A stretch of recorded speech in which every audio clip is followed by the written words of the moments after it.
ಸಾರಿಗೆ ಸಚಿವ ತಮ್ಮಣ್ಣ ಅವರಿಂದ ಪ್ರಾಮಾಣಿಕರ ಮೇಲೆ ಗದ ಪ್ರಹಾರ ನಡೆದಿದ್ದು ತಮ್ಮ ಅಧಿಕಾರಿಗಳ ಮೇಲೆಯೇ ಸಚಿವರಿಗೆ ಅದೆಂತಹ ಸಿಟ್ಟು ಅನ್ನೋದನ್ನ ನಾವು ಗಮನಿಸಬಹುದು. ಸೇಡಿನ ಕ್ರಮಕ್ಕೆ ಮುಂದಾದರೂ ಸಾರಿಗೆ ಸಚಿವ ತಮ್ಮಣ್ಣ ತಮ್ಮ ಅಧಿಕಾರಿಗಳ ಮೇಲೆಯೇ ಸಚಿವರಿಗೆ ಅದೆಂತಹ ಸಿಟ್ಟಿದೆ.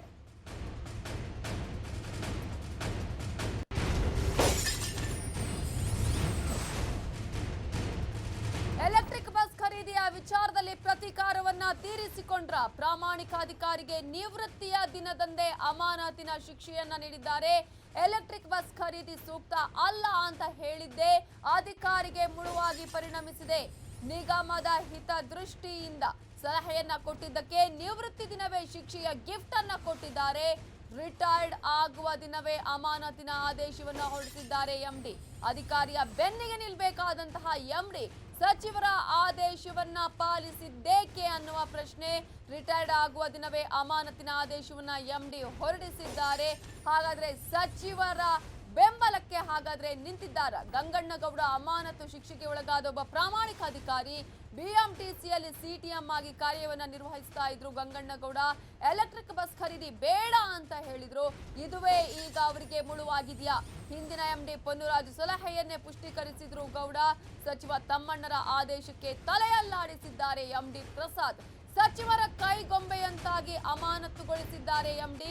2 ತಿಂಗಳು ಬಲವಂತವಾಗಿ ಗೌಡ್ರನ್ನ ರಜೆ ಮೇಲೆ ಕಳಿಸಿದ್ರು. ರಜೆ ಮುಗಿದ ಕಚೇರಿಗೆ ವಾಪಸ್ಸಾದ ದಿನವೇ ಸಸ್ಪೆಂಡ್ ಆದೇಶ ಹೊರಡಿಸಿದ್ದು ಸಚಿವ ಡಿಸಿ ತಮ್ಮಣ್ಣ ಸೇಡುಗೆ ಸಿಲುಕಿದ್ದಾರೆ ಅಧಿಕಾರಿ ಗಂಗಣ್ಣಗೌಡ.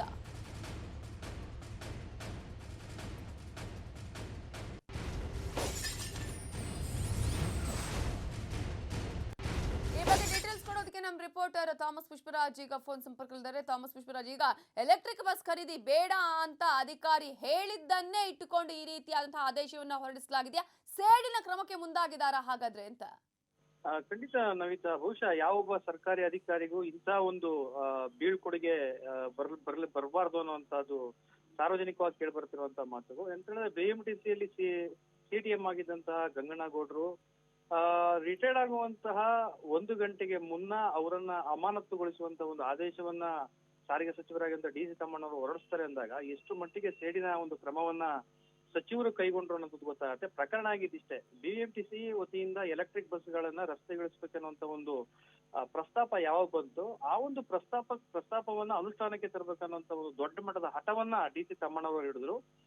ಅದು ಎಷ್ಟು ಮಟ್ಟಿಗೆ ಪೂರಕ ಸಾಧಕ ಬಾಧಕಗಳ ಬಗ್ಗೆ ಎಂಡಿ ಆಗಿದ್ದಂತ ಪೊನ್ನುರಾಜರವರು ಈ ಹಿಂದೆ ಎಂಡಿ ಆಗಿದ್ರು ಅವರು. ಅಂತ ಸಂದರ್ಭದಲ್ಲಿ ಎಲೆಕ್ಟ್ರಿಕ್ ಬಸ್ಗಳನ್ನ ಖರೀದಿ ಮಾಡೋದಕ್ಕಿಂತ ಅದನ್ನ ಲೀಸ್ ಆಧಾರದ ಮೇಲೆ ಬಿಟ್ಟು ಅದನ್ನ ಒಂದು ಎಕ್ಸ್ಪೆರಿಮೆಂಟಲ್ ಆಗಿ ಬಿಟ್ಟು ಆನಂತರ ಅದು ಸಕ್ಸಸ್ ಆಗಿದ್ದೆ ಆದಲ್ಲಿ ಆನಂತರ ಅದನ್ನ ಖರೀದಿಗೆ ಮುಂದಾಗುವುದು. ಹಾಗಾಗಿ ನಾವು ಗುತ್ತಿಗೆಗೆ ಹೋಗೋಣ, ಖರೀದಿ ಮಾಡೋದು ಬೇಡ, ಗುತ್ತಿಗೆಯ ಮೇಲೆ ಒಂದು ಬಸ್ಗಳನ್ನ ತೆಗೆದುಕೊಳ್ಳೋಣ ಅನ್ನೋ ಒಂದು ಅಭಿಪ್ರಾಯವನ್ನು ವ್ಯಕ್ತಪಡಿಸಿದಂತ ಟೈಮಲ್ಲಿ ಎಲ್ಲೋ ಒಂದ್ ಕಡೆ ಡಿಸಿ ತಮ್ಮಣ್ಣವರಿಗೆ ಕಿಕ್ ಬ್ಯಾಕ್ ಆಸೆಗೆ ಬಿದ್ರು ಅಂತ ಅನ್ಸುತ್ತೆ. ಒಬ್ಬ ಸಾರಿಗೆ ಸಚಿವರಾಗಿ ಈಗಲೇ ಮೊದಲೇ ಬಿಎಂಟಿಸಿ ಸಂಪೂರ್ಣ ನಷ್ಟದಲ್ಲಿದೆ.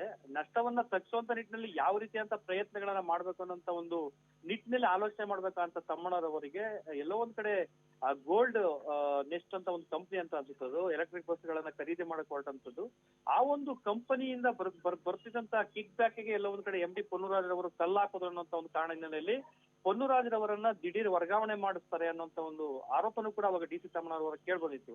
ಅದೇ ರೀತಿಯಾದಂತ ಒಂದು ಅದೇ ರೀತಿಯಂತ ಒಂದು ಸಜೆಷನ್ ಸಿಟಿಎಂ ತಮ್ಮಣ್ಣಗೌಡರು ಡಿಸಿ ಸಿಟಿಎಂ ಆಗಿದ್ದಂತ ಗಂಗಣ್ಣಗೌಡರು ಕೂಡ ಅದೇ ಒಂದು ಸೆಕ್ಷನ್ ಒಳಗೆ ಬರ್ತಾರೆ. ಆ ಒಂದು ಸೆಕ್ಷನ್ ಇದ್ದಂತ ಗಂಗಣ್ಣಗೌಡರವರ ಹತ್ರ ಒಂದು ಫೈನಲ್ ಆಗಿ ಏನಾದ್ರು ಗಂಗಣ್ಣಗೌಡರು ಎಲೆಕ್ಟ್ರಿಕ್ ಬಸ್ಗಳನ್ನ ಖರೀದಿ ಮಾಡುವಂತದ್ದು ಒಳ್ಳೇದು ಅನ್ನೋಂಥ ಅಭಿಪ್ರಾಯವನ್ನು ವ್ಯಕ್ತಪಡಿಸ್ತಾರೆ ಅನ್ನೋ ಒಂದು ಹಿನ್ನೆಲೆಯಲ್ಲಿ ಅವರು ರಿಟೈರ್ಡ್ ಆಗೋದಕ್ಕೆ ಇನ್ನು 2 ತಿಂಗಳು ಇತ್ತು ನವಿತಾ. ಅಂತ ಒಂದು ಟೈಮಲ್ಲಿ ಅವ್ರ ಹತ್ರ ಸಜೆಷನ್ ಕೇಳ್ತಾರೆ ತಮ್ಮಣ್ಣವರು. ಆ ಟೈಮಲ್ಲೂ ಕೂಡ ಏನ್ ಪೊನ್ನುರಾಜರವರು ಬೇಡ ಸರ್, ಏನು ಎಲೆಕ್ಟ್ರಿಕ್ ಬಸ್ಗಳನ್ನ ನಾವು ಲೀಸ್ ಮೇಲೆ ತೆಗೆದುಕೊಳ್ಳುವ ಅನ್ನೋಂತ ಒಂದು ಅಭಿಪ್ರಾಯವನ್ನ ಏನ್ ಪೊನ್ನುರಾಜರವರು ಕೊಟ್ಟಿದ್ರು, ಅದೇ ರೀತಿಯಂತ ಅಭಿಪ್ರಾಯವನ್ನ ಗಂಗಣ್ಣಗೌಡರು ಕೂಡ ಕೊಡ್ತಾರೆ. ಅದು ನಿಗಮದ ಹಿತದೃಷ್ಟಿಯಿಂದ. ಎಲ್ಲ ಒಂದ್ ಕಡೆ ನಮ್ಮ ಲಾಭಕ್ಕೆ ಮತ್ತೆ ಅಧಿಕಾರಿ ಕಲ್ಲಾಗ್ತಾರೆ ಅನ್ನೋಂತ ಒಂದು ಹಿನ್ನೆಲೆಯಲ್ಲಿ ಅವ್ರದ್ದು ಅವ್ರು ಏನೇನು 2 ತಿಂಗಳು ಮಾತ್ರ ಅವ್ರಿಗೆ ಇದಕ್ಕೆ ರಿಟೈರ್ಡ್ಗೆ ಇದಿತ್ತು.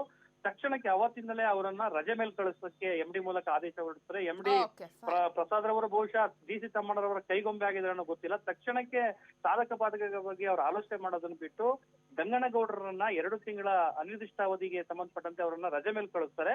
ದುರಂತ ಅಂತ ಹೇಳಿದ್ರೆ ನವಿತಾ, ಇಲ್ಲಿ ಗಮನಿಸಬೇಕಾದ ಅಂಶ ಅಂತ ಹೇಳಿದ್ರೆ, ಏನು ಗಂಗಣ್ಣಗೌಡರು ಆ ರಜಾ ಮುಗಿಸ್ಕೊಂಡು ಬಂದು ಅವತ್ತು ಏನು ಬೀಳ್ಕೊಡುಗೆ ಸಮಾರಂಭ ಸ್ವೀಕರಿಸಬೇಕಿತ್ತು, ಬೀಳ್ಕೊಡುಗೆ ಸಮಾರಂಭ ಸ್ವೀಕರಿಸೋದಕ್ಕೆ ಇನ್ನು 1 ಗಂಟೆ ಇದೆ ಅನ್ನುವಂತ ಟೈಮಲ್ಲಿ ಅವರ ಒಂದು ಸಸ್ಪೆಂಡ್ ಆದೇಶವನ್ನ ಡಿ.ಸಿ ತಮ್ಮನವರು ಹೊರಡಿಸ್ತಾರೆ ಅಂದಾಗ ಎಲ್ಲ ಒಂದ್ ಕಡೆ ಎಲೆಕ್ಟ್ರಿಕ್ ಬಸ್ಗಳನ್ನ ಖರೀದಿ ಮಾಡೋದ್ರಿಂದ ಬರ್ಬೋದಾದಂತ ಕಿಕ್ ಬ್ಯಾಕ್ ಆಸೆ ಎಷ್ಟು ಮಟ್ಟಿಗೆ ತಮ್ಮಣ್ಣರವರಿಗೆ ಇತ್ತು ಅನ್ನೋದು ಗೊತ್ತಾಗುತ್ತೆ. ಹಾಗಾಗಿ ಎಲ್ಲ ಒಂದ್ ಕಡೆ ಸೀಡನ ಕ್ರಮನ ಇದು ಅನ್ನೋಂಥದ್ದು ಇಲ್ಲಿ ಸ್ಪಷ್ಟವಾಗಿ ಗೊತ್ತಾಗತ್ತೆ. Yes exactly. Thank you Thomas Pushparaj ಡೀಟೇಲ್ಸ್ಗೆ.